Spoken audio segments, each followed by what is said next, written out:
भाग के भकाए गाइजे गले में सुर ईअं सुहिणा निकिरनि त दुनिया खे ख़बर पई त गोबाटे जे घर में फनकार पैदा थियो आहे।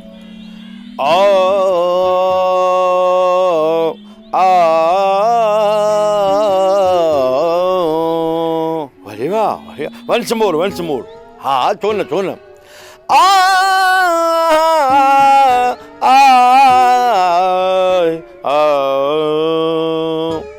छड़ाए बजी जिंदगी खां जेल भलो आ, छड़ाए बजी जिंदगी खां जेल भलो आ, पुठीअ ते खार सथे त कोरो तेल भलो आ।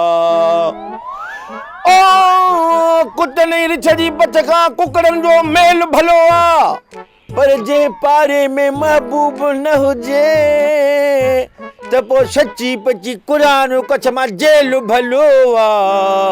हाँ दब दब दब दब जप दोस्तों हिन कलाम जी ओया थी बात कई न कम जो न कार जो दुश्मन अनाज जो। अरे पढ़ी हा सबील जी न थी तो मूंखे अकेलो लोलणो न पवे हा।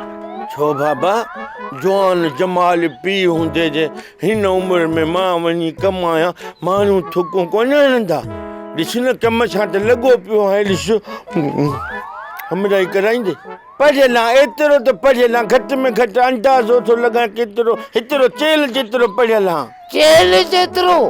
अरे पढ़ियो आहीं या कंहिं शाख जो पाणी मापियो अथई? बाबा ॾे ख़बर अॼु कुंवारी झिरके ॿुधो न थई छा रनुनि वारा मेणा बि थो ॾी मर्द ई बाबा मर्द। आख़िर गोबाटो नालो अथई पीउ ऐं मवालीअ जो शान में ॿोली एॾी ॻाल्हि आहे जो माण्हू चवनि त मवालीअ जो सची पची पीउ आहे। सब्सक्राइब कयो असांजो official YouTube channel Sindh TV HD drama ऐं वधीक अपडेट लाइ बेल आइकन खे क्लिक करियो।